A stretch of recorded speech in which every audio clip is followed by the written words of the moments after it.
হাওড়া চ্যাটার্জিহাট থানার অন্তর্গত গদাধর মিস্ত্রি লেনে অগ্নিকাণ্ডের ঘটনা। বুধবার রাতে এলাকার এক বাড়ির দোতলা ঘরে আচমকা আগুন লেগে যায়। ওই ঘরটি থেকে আগুনের লেলিহান শিখা বেরোতে দেখে মুহূর্তের মধ্যে ছুটে আসেন স্থানীয় বাসিন্দারা। তারপর খবর দেওয়া হয় দমকলে ও চ্যাটার্জিহাট থানার পুলিশকে।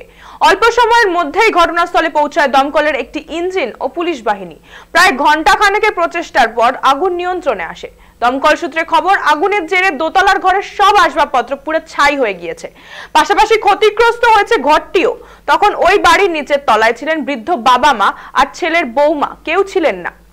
আগুন লাগার সময় উপরের ঘরটি বন্ধ ছিল। সৌভাগ্যবশত কারোর কোনো হতাহতের খবর পাওয়া যায়নি। এর ফলে চাঞ্চল্য ছড়িয়েছে গোটা এলাকায়।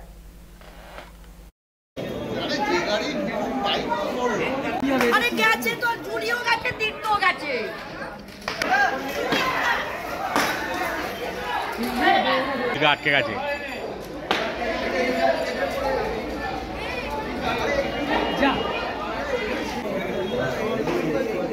আমার মেয়ে বলছে মা তীর্থ কাকাদের ঘরে আগুন লেগে গেছে। আমি সঙ্গে সঙ্গে ছুটে এসেছি।